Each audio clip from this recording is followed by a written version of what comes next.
Well, good evening. Here we are on another Wednesday night at the end of a beautiful, beautiful fall day. I hope you have enjoyed it today.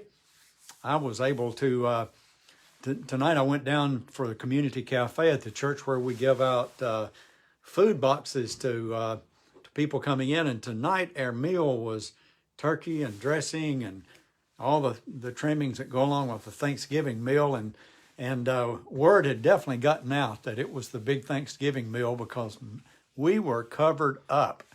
It was kind of fun it was a lot of fun to be out there giving out the boxes, but the kitchen staff had a little trouble keeping up because so many people came early. But we go supposedly from 5 until like 6:15, and by 5:30, we had cars lined up toward East Brainerd Road and around the front of the sanctuary.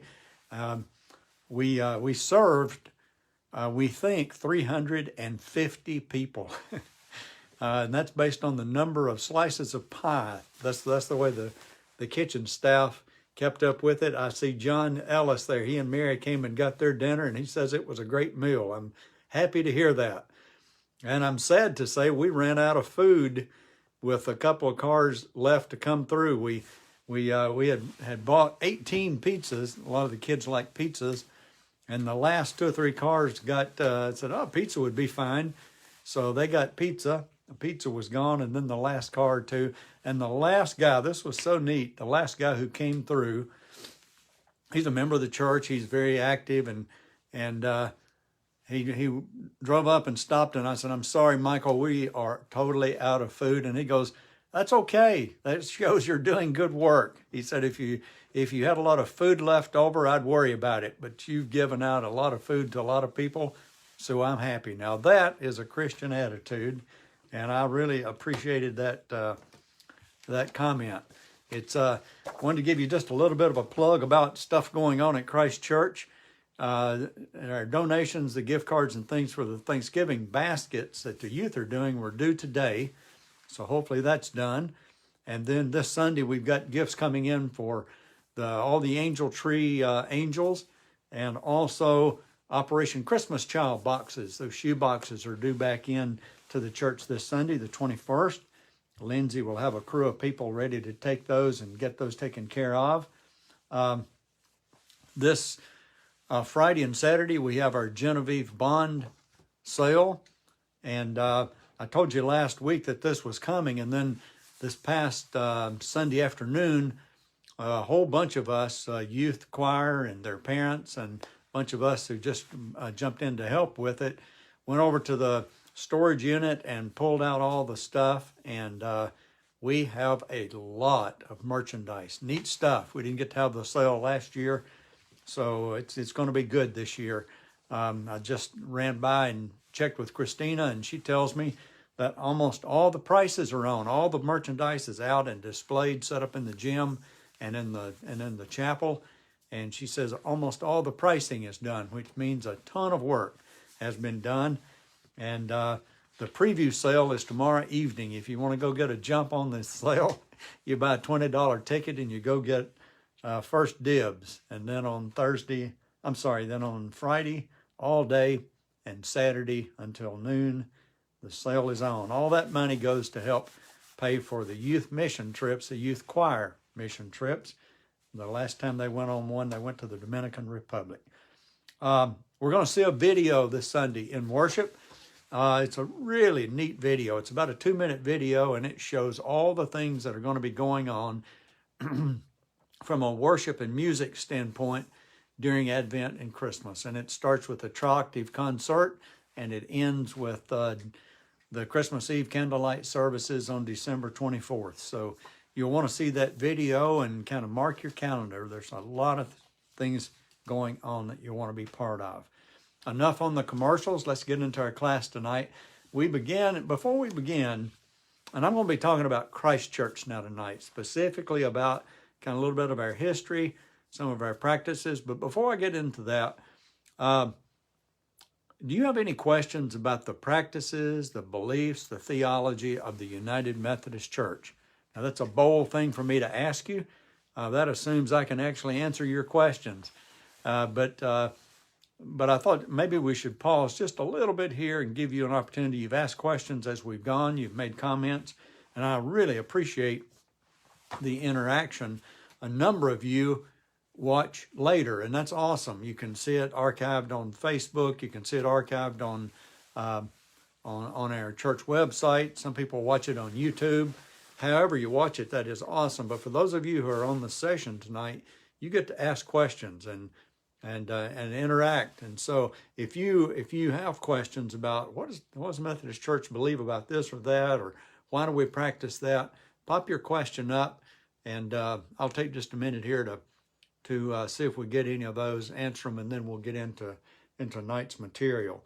Tonight, when I do get into tonight's material, I mentioned I want to talk a little bit about our history. It's a short one as it goes for churches, but I also want to talk about the focus of Christ Church, kind of our values. I want to talk about worship and evangelism and mission and service, education, all those things that we tend to emphasize, and help you to understand kind of how it fits together in the ministry of the church. I'm patiently waiting, and I'm not seeing any questions popping up. I'm going to wait just another minute or two, and then we'll jump into our material. Okay, if I get a question as I go, I'll try to observe that. I set my camera up on a little tripod in front of me, and it has it close enough to me that I can see the screen and usually see your comments or questions. Occasionally I'll miss one. Never do that intentionally, but anyhow, most of you probably know that Christ Church formed as a merger between two smaller churches in 1984. The two churches were St. Paul United Methodist Church on Graysville Road, and the Shallowford United Methodist Church over on Shallowford Road. It's between Jenkins and Gun Barrel. Both buildings are still there. They're used by other churches, but those two churches came together and merged under the leadership of Dr. Steve Salee. Steve was a young guy. He was just been appointed the pastor at St. Paul United Methodist Church, and Steve had this vision, and the congregation at St. Paul caught it quickly, and that is that we ought to be growing. They were landlocked. They didn't have much land to grow, to add parking or to build, and so Steve got the idea maybe we should merge with Shallowford Road and kind of merge our resources, and then relocate and go somewhere where there is room to grow and where we're a little closer to population centers.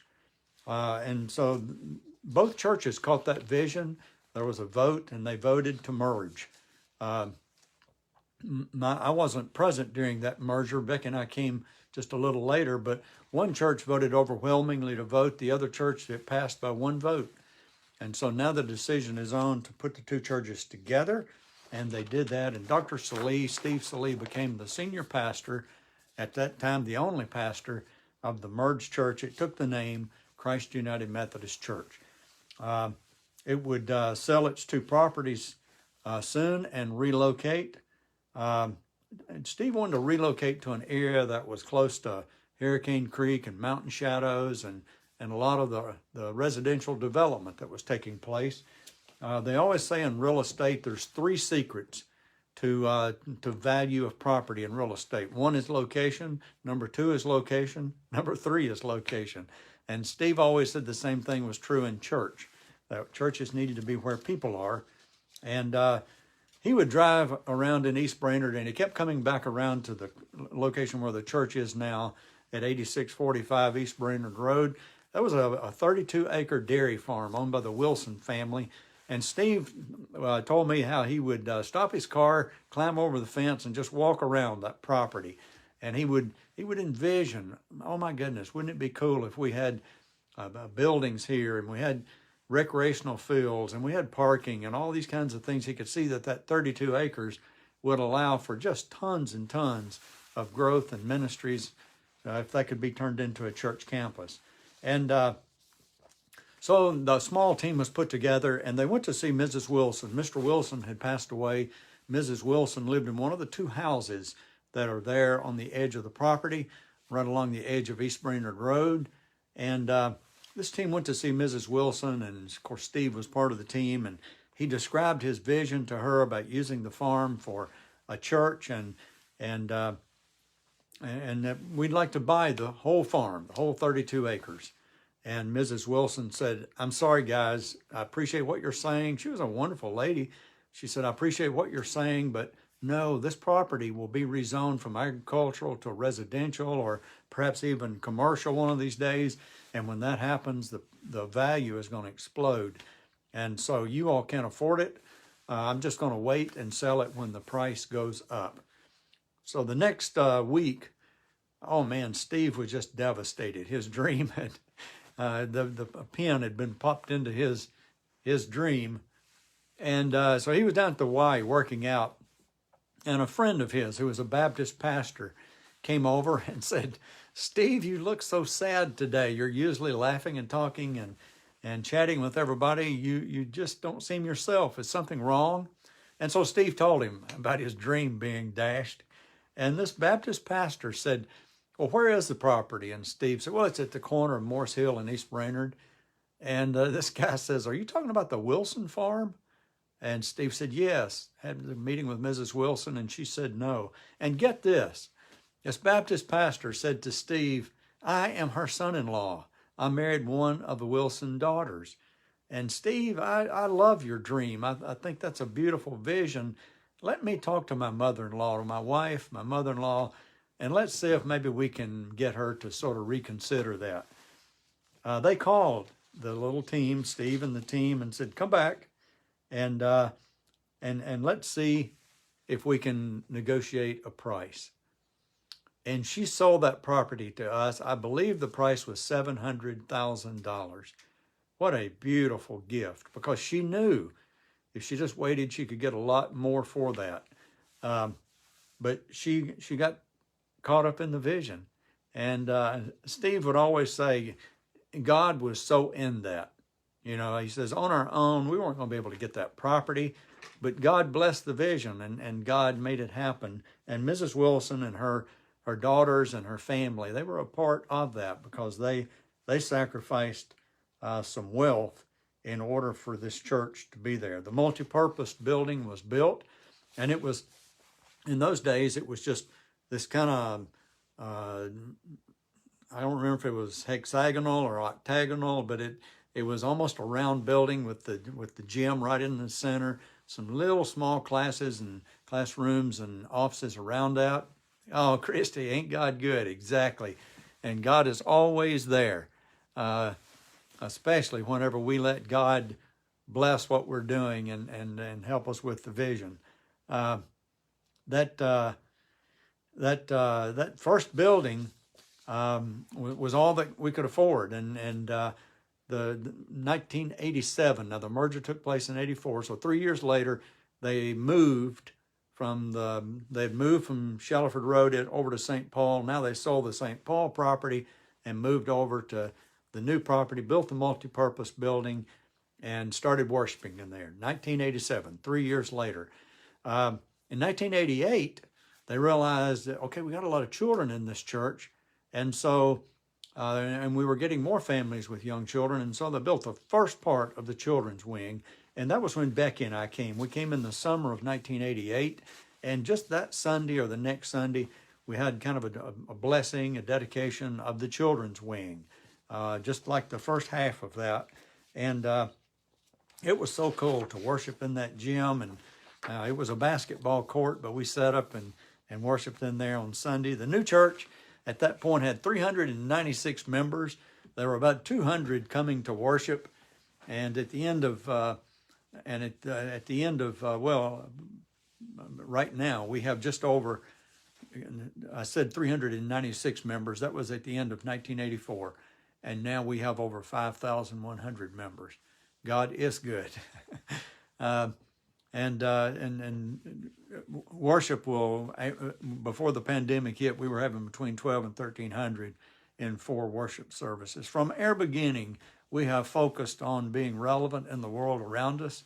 We have focused on reaching out to people who are not yet in church, people who are not yet Christian, people who maybe they've been hurt by the church. Maybe they haven't seen the church as important. Those are the people that we really want to help find Jesus Christ and incorporate them into the church and send them out to find more. That's the way the church works. That desire to be a seeker church, to reach out to those who are seeking Christ, that has affected our building architecture. It has affected our styles of worship. It affects your language. You better not talk real churchy if you're really wanting to reach out to people who are not yet strong in church. It affects our ministries. It especially affects the way we do evangelism, and I'll talk a little bit about that. About 35% of the people who join Christ Church join on profession of faith, meaning they're coming to the church as the first church they've ever joined. They profess their faith in Christ. They're baptized.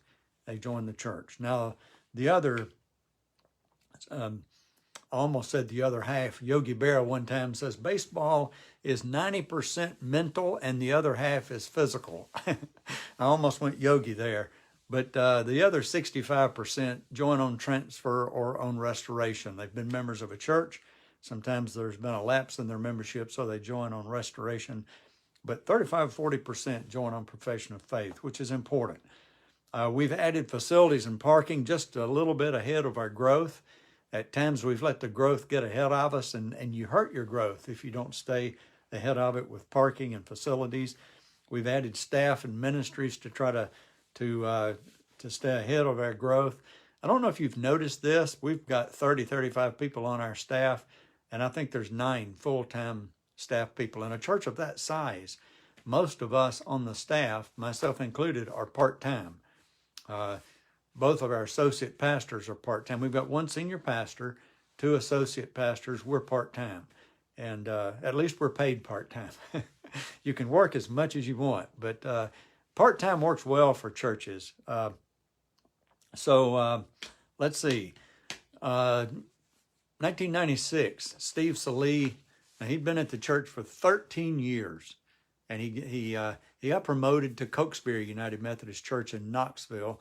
Their pastor was retiring. It was a larger church than Christ Church, and so Steve moved up, and that was a win-win. Cokesbury just exploded under Steve's leadership. Today, it's the largest church in the conference. Christ Church is the second largest. And so the person who came in after Steve was a good friend of his, a guy named Dr. Dennis Newman. And Dennis just hit another gear when Steve came. 200 persons from Trinity Woodmore United Methodist Church came in 1996 and merged with us. Their church, the neighborhood their church was in, over on Southmore Road. I'm sorry, that's Northmore Road. The neighborhood had changed, and they weren't attracting people from the neighborhood. And so as they started shrinking in numbers, they decided, let's go over and merge with Christ Church. They gave their building to an African-American congregation that took off and has grown. It actually outgrew that building. So that was a wonderful win-win-win there with that merger. One of the wins in that was that the Trinity Woodmore people had a little bit of money, which Christ Church didn't have, and they brought that money with them. And we used some of it to hire an architect to start designing a sanctuary. We were still worshiping. In 1996, we were still worshiping in that gym. We called it the Sancta Gym. But we designed a new sanctuary with the David Hall balcony. Our senior pastor kept saying we didn't need a balcony, and I kept saying we did, because we would need that balcony for growth. And we moved into it in September of 1999, and that first Christmas Eve, when we had our first candlelight service, we had to unlock the balcony and open it because we had an overflow crowd. So I won. I got that. I had gotten that balcony built, and Dennis wanted to name it the David Hall Memorial Balcony. He'd get so annoyed with me because I kept just step by step moving us toward building that balcony. But it was a good deal. It was a good investment for us. Let's see. I mentioned that we moved in 1999. Mark Flynn became our senior pastor in 2006, and we completed the Commons edition while Mark was our pastor, the senior pastor, which includes the connector. We had added on to the children's building, we added an adult building, we added on to the children's building, we added on to the adult building, and now they'd gotten to be long, skinny buildings, and so we joined them in the back. And we put a huge community room back there, a huge classroom, A14. We built restrooms and put showers in them. We have a lot of mission trips, mission teams that stop and use our facilities, spend the night or spend the weekend at our church, and it's wonderful to have showers for them to use when they're there. If you've ever been on a mission trip, being able to get a good warm shower at the end of the day is just priceless. So anyhow, we added all that. We did all that in, that was called the Commons Edition, with a new space to worship, so we could add more worship services. We added our fourth worship service, and we called it the Rock Service. That's enough history. We've got buildings galore now. Our campus is as large as we need. We've got all the parking we need. We're looking at refurbishing some of our athletic fields that were built in the back. Any questions about our history? If I don't have questions, I'm going to move on into some of the areas of focus for us.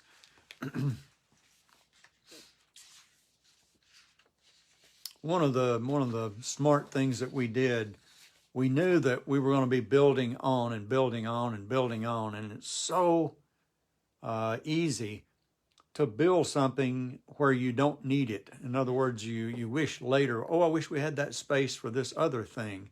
And so we had architects design or lay out a master plan with us. And it's kind of like we reserve footprints. It says someday there'll be this, someday there'll be that. And it made us build in a wise way. When we built the Commons, the space was all there so we could put it adjacent to our sanctuary instead of putting the adult building there. We had talked about that at times.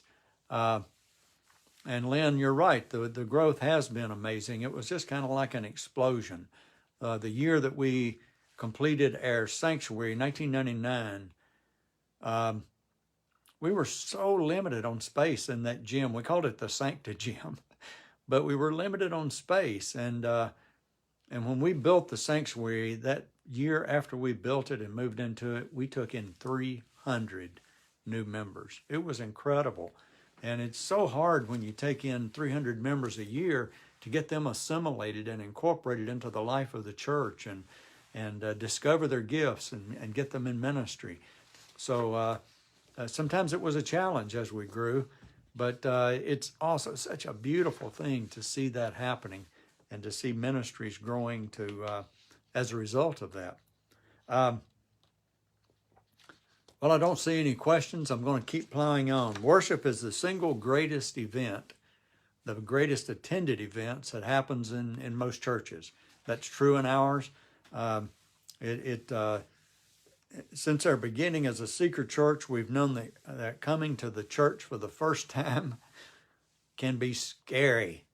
You may not think about that, but if you've moved in the last few years and then in your new location, your new city, you started looking for a church, that can be scary. Even if you're church people, it can be intimidating. But if you have not been in church and you come into a new church building, it can be totally scary. So we've done some things to try to ease that, to make people feel more comfortable. In normal times, and I have to say that because with COVID, we've had to cut back on some of the things that we do. And I'm so looking forward to getting past this pandemic and getting all of our hospitality things reopened. But it's so cool to walk into an atrium. We don't have a narthex. A lot of churches have this formal space with formal chairs and marble top tables and that kind of stuff. We don't have that. We have an atrium. And in the atrium is a coffee bar. And it's one of the best things is to walk into a church atrium or lobby and smell coffee brewing. Nothing says welcome like a nice cup of coffee. So we make good coffee. We even have cappuccino and we have donut holes and there are greeters at the doors, and there's an information desk, and there's ushers at the worship space doors. And so we try to be very welcoming and make sure people get spoken to multiple times as they come in. Doesn't always work. Sometimes we stump our toe, but the coffee, the donut holes, all that kind of stuff helps to make people feel at home. Highly liturgical worship, even though it can be beautiful, it doesn't relate real well to seekers. It can seem intimidating. So we rarely have much on creeds and high church liturgy. Occasionally we'll have a creed in our traditional service, but even our traditional service is blended. We were the first United Methodist Church in Chattanooga to add contemporary worship. We did that in 1993, and I can remember people saying, "Ooh, that's not good. That's like a mini church. You're watering it down. It's Christianity light," and that's so wrong.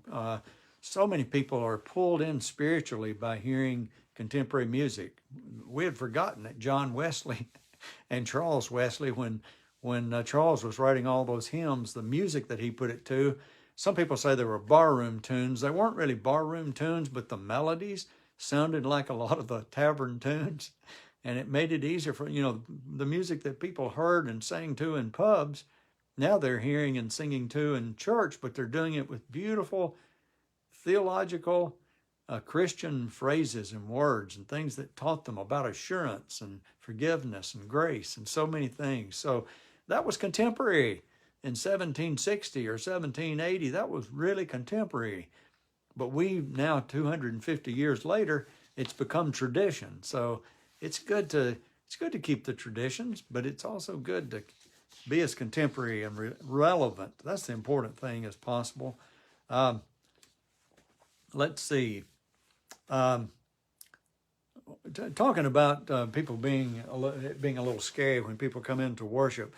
Back when we were worshiping in the gym, I remember visiting in a home one night. I've done evangelism at Christ Church for a long, long time, and Reverend Paul Smith and I went into a home and visited with a lady and her mother, and as we were leaving, the husband came in. He was driving a pickup truck. He had a toolbox across the back of his pickup truck, and we could see he was in construction, and he got out of his truck, and we went over and introduced ourselves, and boy, when you shook hands with him, that was a calloused hand of somebody who works with his hands. And I asked, what do you do for a living? And he goes, I'm a carpenter, do construction work. And we said, well, you come with your wife to church, right? And he goes, yeah, I come with my wife and my mother-in-law.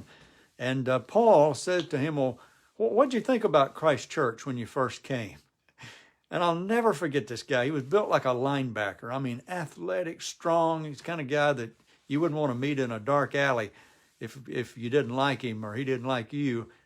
And I'll never forget what he said. He said, I walked into that. Now, this was a sancta gym. It was a gym, had a gym floor, carpet on the floor, but pattern of a carpet. We sat in these green chairs that we set up on Saturday night. And he goes, I walked in and I saw you were worshiping in a gym. I saw those basketball goals, and I thought, well, this ain't too bad. He said it was the first church I've ever walked into that I wasn't scared to death. I never forgot that. And as we built the sanctuary, we put theater seats in it. We didn't put pews in it. We didn't want people to come in and be scared to death. That's why we have an atrium, and it looks like the mall instead of having a narthex that's dark and kind of dank and smells like somebody's cellar. You want people coming in and feeling at home, and then hearing the word of God and being touched by that. We've always had a policy, and some people just can't believe it, but it helped this man. That we allow people to take coffee right into the worship space.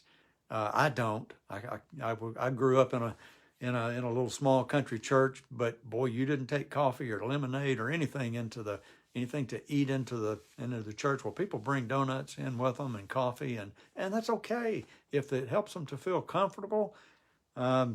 We put resilient tile down on the floor in the new sanctuary, and we sloped the floor sort of toward the front. And I tell people we did that so when you spill your cup of coffee, it rolls to the front and we can mop it up. And there's not a big mess, so it doesn't matter. That kind of stuff is just part of being the church. We put polished concrete in the floor of the commons, and man, it mops up nice too. So you just can't make the church be something that's to look at. It's something to be worshiped in.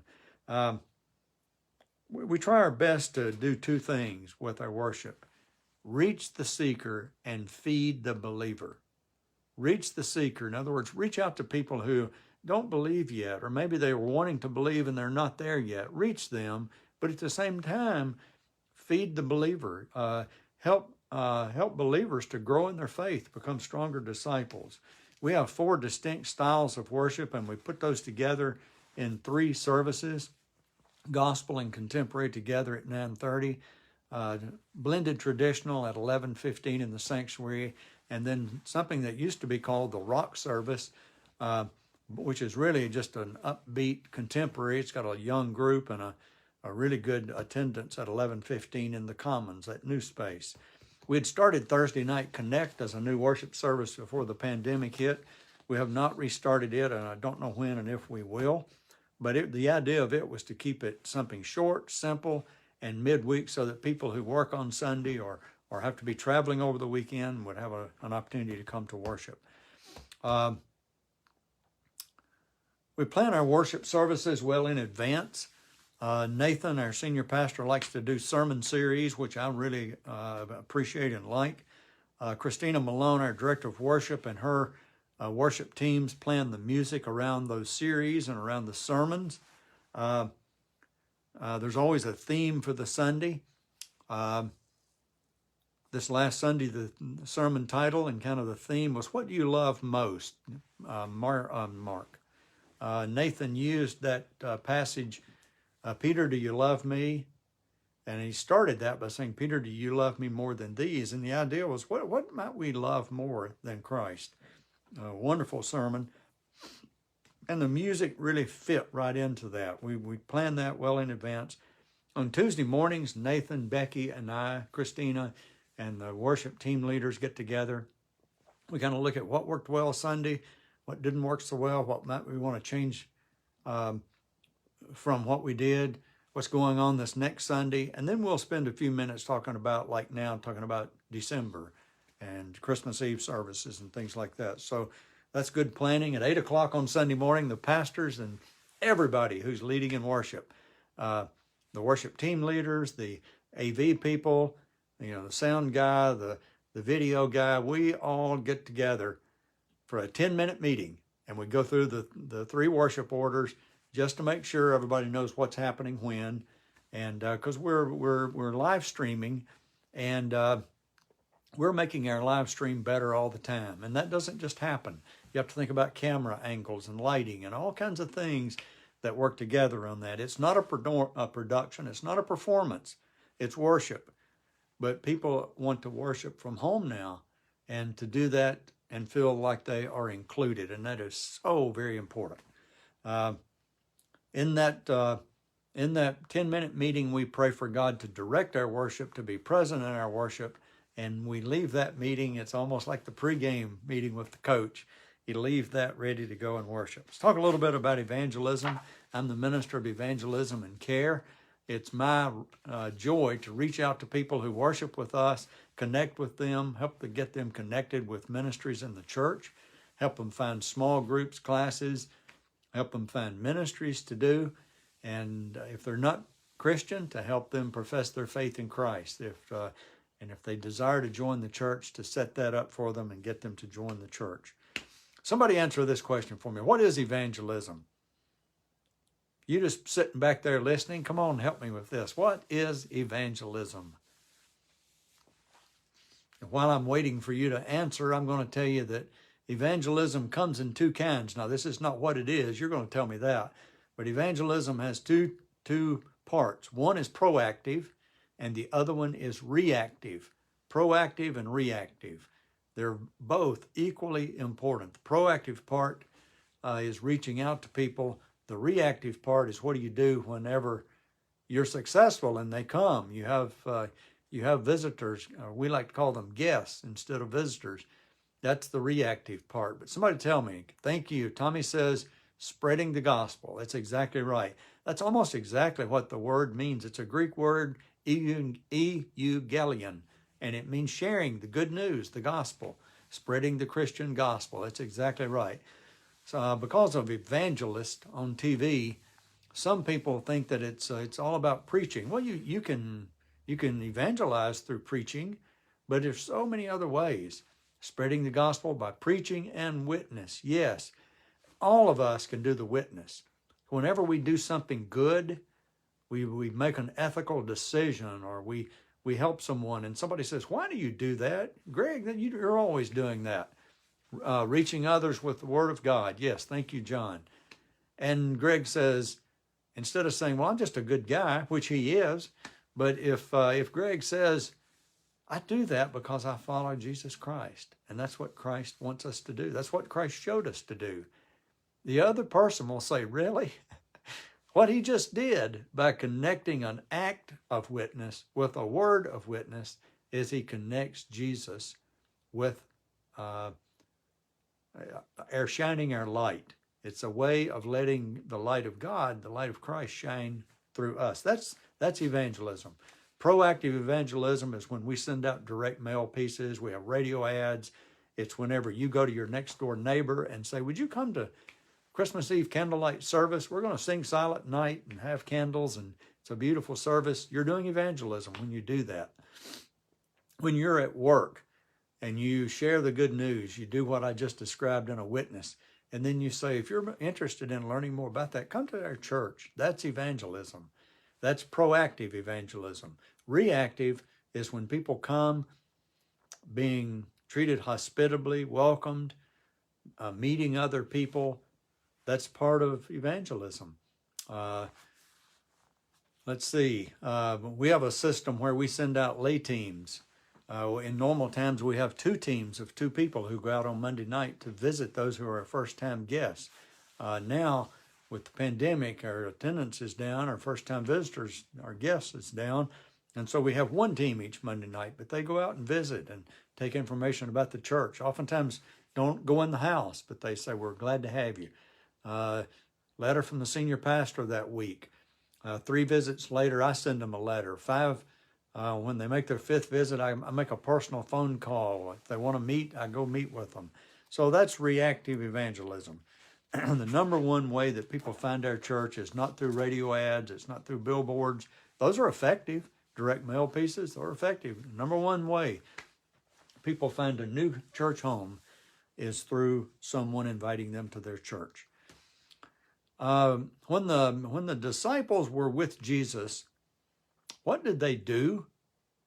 You know, we had the apostles, those 12, but my goodness, he had in that upper room after his crucifixion and resurrection, I believe there were 120 disciples meeting together. So he had lots of disciples, lots of followers. What did they do? And this isn't a trick question. It's just asking you, what did Jesus' followers do? Some of them were with him. Okay. They remember him sending them out by 2s. He sent 72 of them, I think it was, out in 2s. First he sent the 12, and then he sent the bunch of others, 72. Some of them had been with Jesus for 3 years, his whole time of ministry. They were doing what Jesus did. They were healing. They were preaching. They were teaching. They were showing the love of God to other people. And that whenever Jesus was resurrected and ascended into heaven, they remained. They were disciples. And that's what we are to do. We are to do the same kinds of things that Jesus did after his ascension. He told the church, go and baptize, go into all nations, baptize, teach them to obey the things I've commanded you, and do that in the name of the Father, the Son, and the Holy Spirit. That's our commission. And so we, as part of the church, want our members to grow as disciples, feed his sheep. There you go. Carried on after him. That's what we do. We're still doing that. It's an unending story, an unfinished story that continues. We serve. In our church, we like people to have two ministries at least. One inside the church, and that may be singing in the choir. It may be being an usher, a greeter. It may mean teaching vacation Bible school. It may mean being a youth counselor. One ministry in the church, one ministry outside in the community. That may be volunteering at Volunteers in Medicine or tutoring kids at the Bethlehem Center. It may be being a mentor down at Walker State Prison.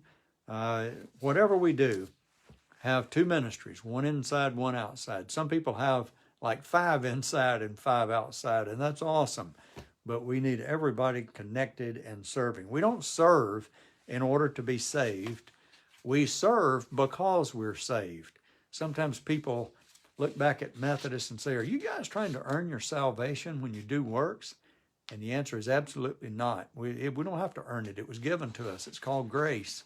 But because we have salvation, we like to do what our Lord teaches us to do, and that's to serve in ministry.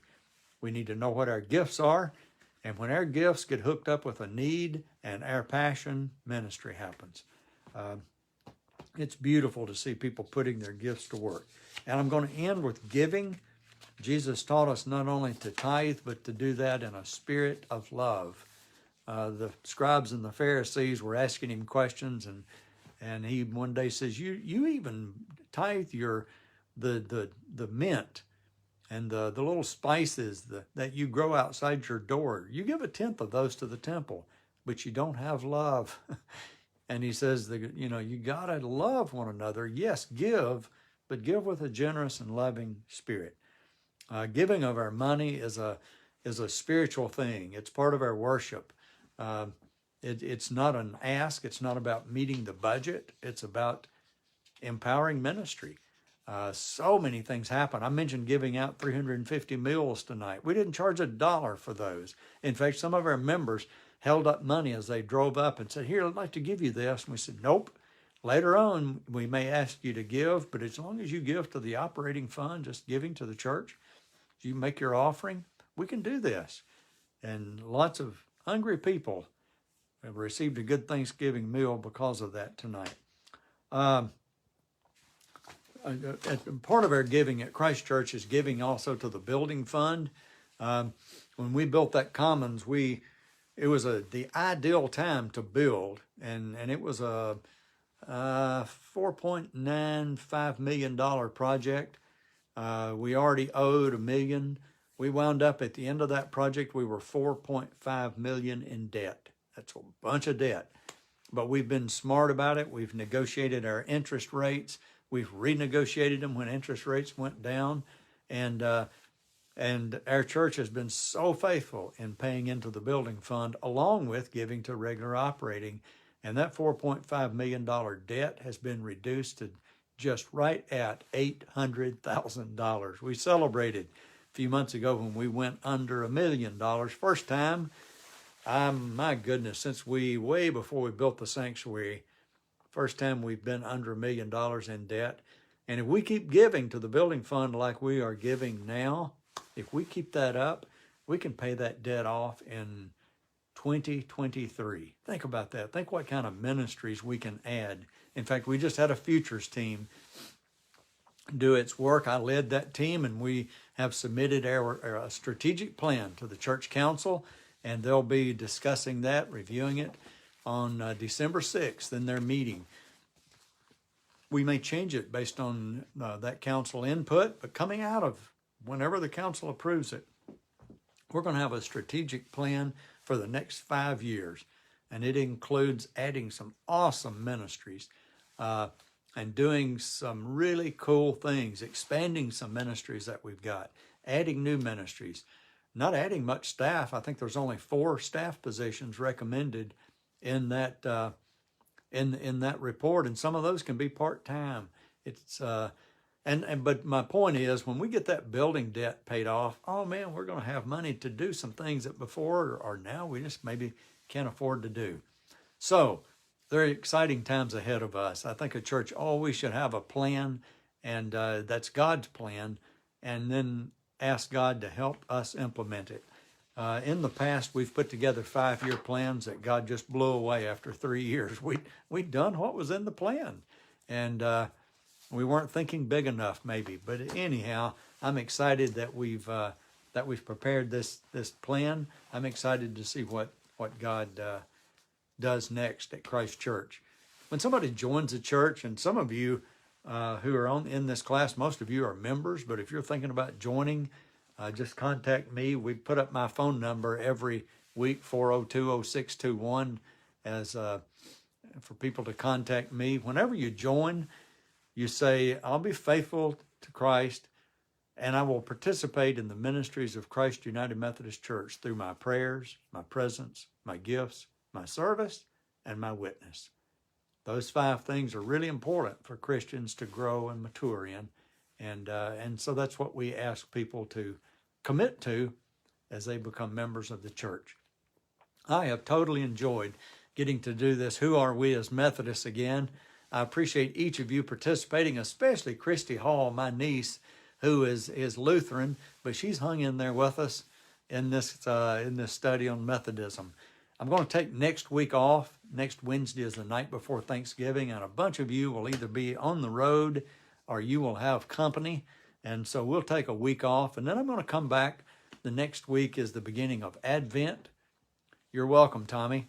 We will come back the next week, and we'll do an Advent study. I'll look at the prophets that talked about the coming of a Messiah. We'll look at John the Baptist, who predicted the coming of and just came before the Messiah. We'll look at a couple of other things, and then we'll look at the birth of Christ as we come in. That'll be kind of the Wednesday before Christmas. So a 4-week study that will be a good Advent study, hopefully, and then we'll take a break for Christmas. Well, God bless all of you. Thank you for being on tonight. I've enjoyed seeing your names pop up as you were on, and as a number of you made comments. Get a good night's rest and go out tomorrow and be the people of Jesus Christ.